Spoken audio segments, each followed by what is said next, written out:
Alhamdulillah wa syukru ala ni'amihi dhahira wal batina.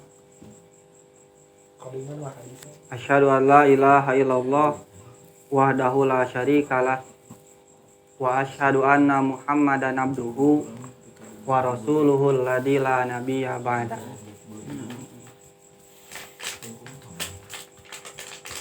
Hadirin yang dirahmati oleh Allah Subhanahu wa taala,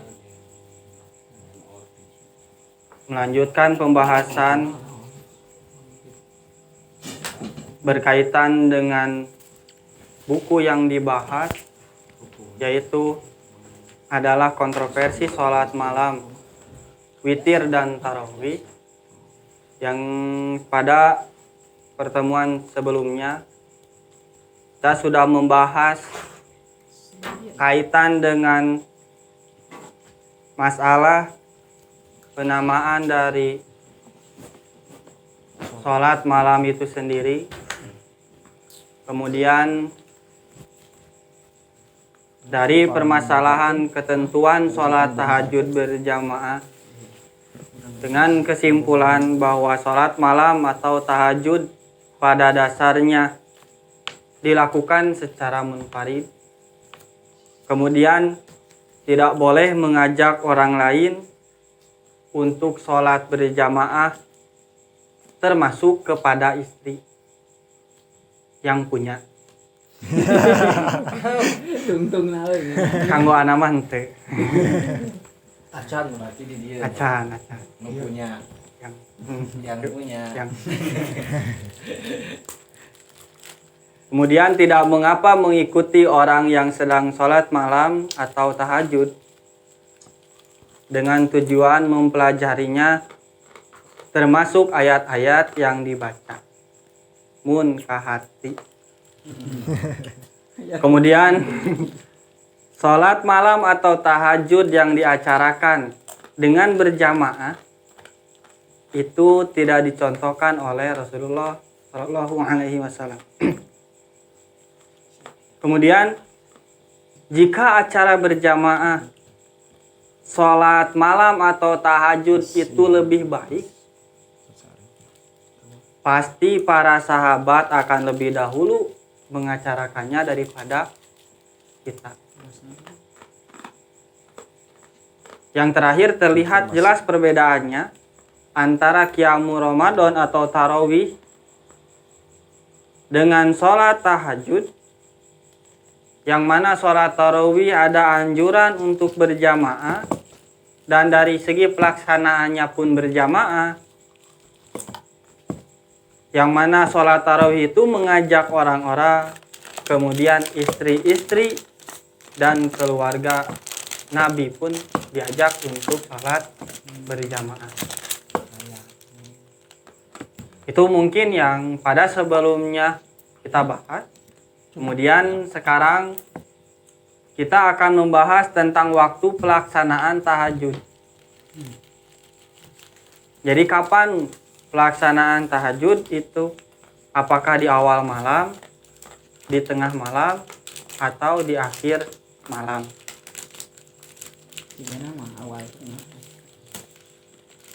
Di dalam hadisnya, riwayat Al-Khomsah kecuali An-Nasa'i, keterangannya sebagai berikut. An Kharijah bin Hudzafah taqala qala Rasulullah sallallahu alaihi wasallam, innallaha amaddakum bi sholatin hiya khairul lakum min humrin na'ami. Dari Kharijah bin Hudzafah, ia berkata, Rasulullah sallallahu alaihi wasallam bersabda, sesungguhnya Allah membantu kami dengan sholat yang yaitu lebih baik bagi kamu daripada unta-unta yang merah atau unta terbaik. Kemudian kulna mahia ya Rasulullah, kami bertanya apa yang lebih baik dari unta yang merah itu? Sabdanya yaitu al-witru ma baina sholatil isya ila tulu'il fajri. Jadi Yaitu witir yang ada di antara sholat isya dan sebelum terbit fajar. Kemudian hadis selanjutnya dari Ibnu Mas'ud, annahu kana yutaru min awwalil laili wa awsatihi wa akhirihi. Bahwasanya Rasulullah Shallallahu alaihi wasallam sholat witir itu pada awal, kemudian pada pertengahan, dan juga akhir malam. Maka statusnya boleh dikerjakan pada awal malam, atau di pertengahan malam, atau di akhir malam. Namun untuk sholat tahajud itu dari segi pelaksanaannya lebih baik di tengah malam, lebih utama di tengah malam. Berdasarkan pada hadis dari Abu Hurairah bahwasanya Rasulullah Shallallahu alaihi wasallam bersabda, yatanazzalu rabbuna tabaraka wa ta'ala kulla lailatin ila sama idunya hina yabgo sulusul laili al akhiru yaqulu man yad'uni fastajiba lahu man yas'alani fa'utiyahu man yastaghfiruni fa'aghfir lahu. Rob kita azza wa jalla yang maha gagah dan maha mulia turun setiap malam ke langit dunia ketika masih tersisa sepertiga malam akhir. Itu kalau misalkan dilihat dari segi waktu, jam 2 sampai jam 4 keur tibra-tibrana. Oh, itu kumaha anu teu peureum? Eta tahajud sanes. Kemudian siapa yang berdoa kepadaku, pastilah aku mengijabahnya. Siapa yang meminta kepadaku, pastilah aku akan memberinya. Dan siapa yang meminta pengampunan kepadaku, pastilah aku akan memberikan pengampunan kepadanya. Jadi secara waktu pelaksanaan bahwa memang diperbolehkan di awal, kemudian di tengah, ataupun di akhir. Namun untuk sholat tahajud itu lebih baik dikerjakan di pertengahan malam, atau bahasa lain di sepertiga malam, antara jam 2 sampai jam 4, yang mana disebutkan di dalam hadisnya tadi dari segi keutamaannya. Kami tengah malam teh jam 12 atau hitungannya? Hitungannya itu untuk ketika pelaksanaan tengah malam itu dari awal terbenam matahari sampai awal terbitnya. Kemungkinan sekitar jam 11-an setengah 12 sampai setengah 12 untuk waktu tengah malam. Tapi pernah ngadangu ti Ustaz Eka teh tengah malam teh waktu duhur, ketika waktu duhur kapungkur mah kitu ayeuna mah dewan hisabna nyandakna hisab kan ngitang hisabna nyandakna dalil muntasoful lail teh eta nu ti magrib teh nembe sebaliknya. Jadi hitungannya magribna jam sabaraha, subuhna jam sabaraha bagi 2. Eta teh tengah malam. Nah, jadi untuk tetap pelaksanaan berdasarkan dewan hisab tadi itu sekitar jam 11 sampai jam setengah 12. Kemudian untuk pelaksanaannya antara sebelum tidur dan sesudah tidur. Nah, dari segi pelaksanaannya nanti ini seperti apa, perbolehkan atau tidak? Adakah dalilnya nanti? Jika kita melaksanakan tahajud harus didahului dengan tidur atau tidak? Nah, memang ketika berbicara tahajud tadi sudah jelas bahwa permasalahan masalah tahajud pada pertemuan sebelumnya membahas kaitan dengan sholat tahajud itu mesti tidur terlebih dahulu untuk sholat tahajud. Jika tadi dilaksanakan sebelum tidur, boleh saja, hanya saja nanti disebut sholat malam seperti biasa. Tidur di sini apakah syaratnya atau tidur bisa Seperti apa? ya misalkan ketiduran sakedeung gitu nya itu termasuk tidur atau gimana? Tidur, Tidur. eta tidur lain. Jenis tidurnya itu tidak ada batasan waktu, harus tidur ayam gini. Ya. Oh berarti tidur eta mah. Tidur ya. Tidur. ayam. Tidur eta ge. Istilah tidur ayamnya. Istilah. tidur pengawasan misalkan. Tidur eta. Nah, Nggak bisa masuk tahajud ya. Pengawasan jam 8, kemudian Tapi- buka tas beres, maju. nah, kayak jadi dalil. Nah, jang ngaji teh nundut kan bade sholat tahajud. Peribahasa. Itu mungkin. Mas. Eta lah dah. Ya we alasan. Kitu mah bisa. Supaya hangat. Tapi jangan sampai hari kolomna pas pengawasan sonten. Pengawasan tahajud cenah. Eta mah nunutan eta mah. Lanjut Nah, tadi. kemudian bahasa di sini ketika memang sholat tahajud tadi dilakukan mesti tidur terlebih dahulu. Tetapi meskipun dilakukan lebih dahulu misalkan sebelum tidur, tidak akan terlepas dari namanya sholat malam dan itu tetap sholat malam.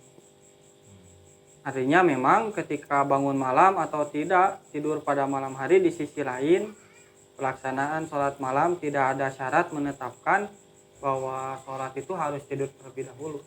Cuman nanti ketika kita melihat dari segi penyebutan, jika tidur terlebih dahulu itu tahajud, jika tidak itu ya sholat malam seperti biasa, dan tidak ada keharusan untuk tidur terlebih dahulu. Karunya insomnia. Nah, eta. Insomnia. Nanti jangan sampai ada yang sulit tidur. Amnesia. Nah, cenah teu sholat tahajud, ieu can bobo. Aipek pas bobo teh tetep gitu. Dibra we. Sampai kaduha. Sampai kaduha. Drakor.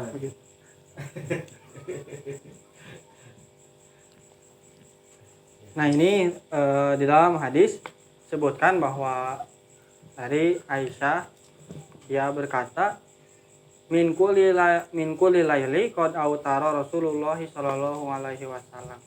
Pada setiap malam Rasulullah pernah witir itu min awalil lail, di awal pernah, wa ausatihi di tengah pernah, wa akhirihi dan diakhirkan juga pernah sampai waktu sahur.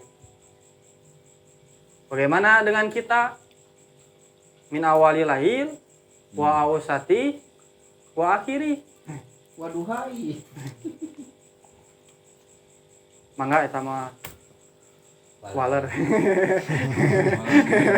Bener nyalira we. Waler Ini minta komentarnya pada pemirsa. komentarnya. Nah, kemudian tadi pelaksanaannya tetap untuk waktu itu dari awal, dari setelah Isya sampai nanti menjelang subuh. Kemudian dari sini kita tahu bahwa dari permasalahan formulasi rokaat sholat tahajud itu variatif, bermacam-macam. Maka dari segi pelaksanaannya pun ada banyak. Yang jelas memang di sini tidak melebihi dari 11 rakaat. Karena memang pelaksanaan jika lebih itu nanti kita akan bahas tentang berapa rakaat yang lebih. Yang jelas kelebihan itu belum tentu menentukan keutamaan. Seperti kita tahu bahwa kaitan dengan sholat yang dikosor, yang rakaatnya diringkas, ketika dilaksanakan, padahal Nabi pun melaksanakan sholat ketika bepergian itu selalu mengkosor sholat. Nah di sini ada pertanyaan, apakah nilai pahalanya berkurang? Tentu tidak. Apakah ketika dilaksanakan 2 rakaat saja pahalanya berkurang? Tidak. Malah kan di sini ada dalil yang memang jelas menyatakannya. Jadi jumlah itu tidak menentukan. Kumasana lamun misalkan aya nu nyaba ketika dia bepergian, apakah cenah akan mendapatkan sholat rawatib? Eta mah kinten-kinten we hari di bumi tara sholat rawatib. Ai pas nyaba hayang menang pahala rawatib. Kinten-kinten we eta mah. Malaikat ge ngartoseun gitu. Ari nu rajin rawatib di bumi teras pas panyabaan teu midama masalah. Insyaallah aya nilai pahala. Dengan ieu mah kanggo nu tara buat yang jarang, jangan sampai membingungkan malaikat dengan harapan bisa mendapatkan pahala rawatib, padahal sebelum bepergian ketika di rumah dia tidak melaksanakan rawatib sama sekali. Nah begitu. Kemudian di sini masalah formulasi rakaat tahajud dan tata caranya bermacam-macam, yang memang dari segi kaifiatnya itu tata caranya ada yang 3 rakaat sebelum tidur dan 8 rakaat setelah tidur dengan 4 rakaat. Ini jelas pernah dilakukan oleh Abu Bakar dan Amr bin Kasir. Ada juga yang melakukan rakaat sebelum tidur dengan cara 4 rakaat dulu jadi 8. Kemudian sesisanya dilaksanakan setelah tidur. Ini pernah dilakukan oleh Umar bin Khattab. Nah dengan demikian bahwa pernyataan ini kata Rasulullah SAW bahwa pernyataan Rasulullah itu terhadap Abu Bakar ini lebih berhati-hati, karena sahabat Abu Bakar ketika kesiangan atau tidak sempat menambah itu sudah witir, lebih hati-hati. Tapi ketika menyatakan pendapat ke Umar bin Khattab yang melaksanakan 4 kemudian setelah tidur itu 3, ini punya sikap itu lebih kuat atau tegas. Umar bin Khattab sampai dia berani sholat 4 rakaat, yakin pasti bangun untuk melaksanakan sholat 3 rakaat. Abu Bakar mah lebih hati. Kalau kita seperti apa? Yakin. Yakin isuk lah pokoknya masuk deui.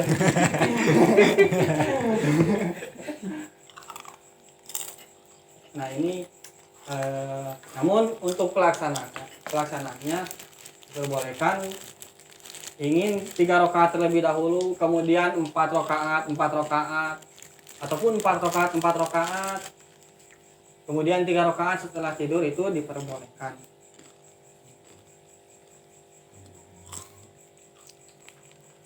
Hari mau 2 rakaat dulu mah. Nah nanti kita bahas. belum nah, nanti kita bahas. Nah pembahasan ini ketika Umar bin Khattab diberikan kekuatan, kata Nabi yang ini lebih kuat, karena jika ingin sah sholat malamnya harus melanjutkan bilangan witirnya dan bangun sebelum subuh. Jika tidak, maka nanti tidak bisa disebut sholat malam. Nah, bahwa nanti tata cara ini tidak ditemukan di dalam sholat tarawih. Bagaimana jika tarawih 3 rakaat dulu, terus 4. Nah, ini seperti apa? Nah, ini tidak ada. Makanya jelas jika tarawih tetap 4, 3. Tidak bisa 3, 4. Kau mau 4, 3. Saya bingung menempatkan posisi kita. Yang kemudian jumlah rokaatnya dan witirnya ini seperti apa? Main bakat. Jumlah rokaat dan witirnya ini seperti apa? Jumlah rokaat sholat tahajud ini jelas tidak lebih dari 11 rokaat, tetapi dapat dilakukan dengan berbagai macam cara formulasi. Pertama, witir dengan 1 rokaat. Nah, ini adalah bagian yang paling disukai. Nyage masih keneh teu dipigawe. Minimal Apa? Qala Rasulullah sallallahu alaihi wasallam fi sholati laili masna wasna. Fa in giftas subha fa autir biwahidah. 2 rakaat. Dan jika engkau khawatir nanti datang waktu subuh, segerakanlah ganjilkan sholat malammu witir dengan 1 rakaat. Pertama itu witir dengan 1 rakaat. Nah, secara khusus memang hadis ini menjelaskan tentang sholat malam ketika mendekati waktu subuh. Karena itu sholat ini terbilang tidak sering gitu dilakukan oleh Rasulullah. Dan demikian sholat ini pun dilakukan dengan bentuk cara antisipatif gitu, karena kekhawatiran nanti masuk waktu subuh. Maka nanti jadilah sholat malam itu berbilang rakaat ganjil dan sah walaupun nanti tidak sampai 11 rakaat.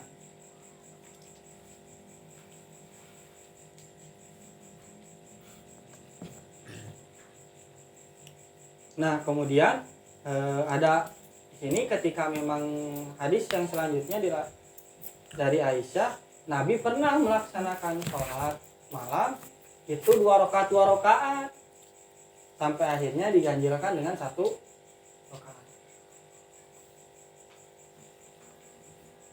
Abimah bade sarokaat terus na unggal wengi maka Yang surga Firdaus. paling ngebaru eta wudu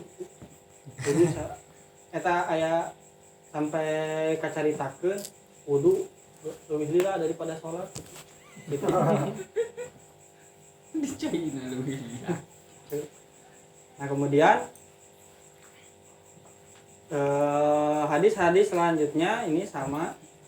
Kemudian ada witir dengan 3 rakaat. Ini yang memang lumrah di kita bahwa Nabi itu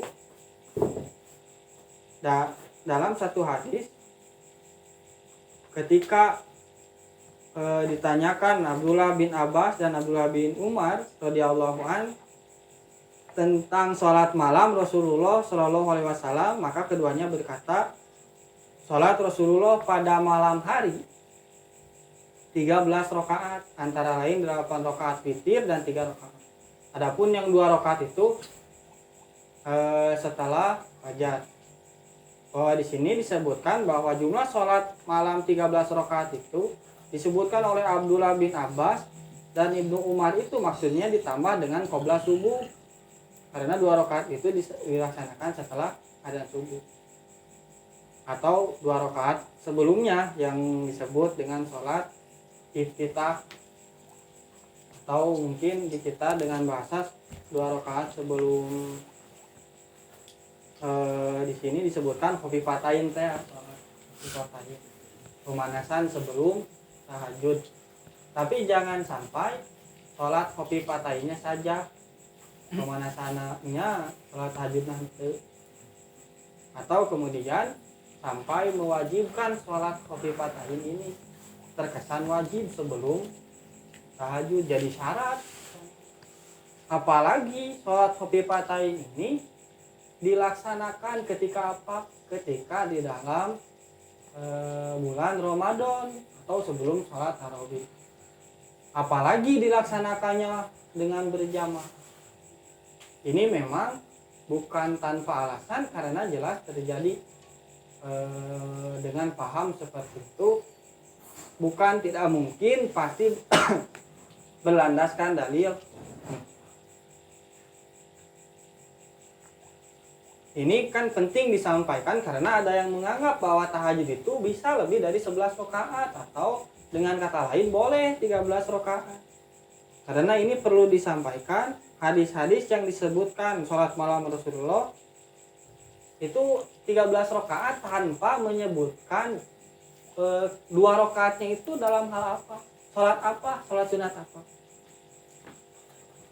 Nah, dengan hadis yang demikian yang tadi disampaikan itu merupakan penjelas bahwa memang jika dilaksanakan setelah tahajudnya, itu dilaksanakan setelah adzan subuh, itu adalah sholat qobliyah subuh.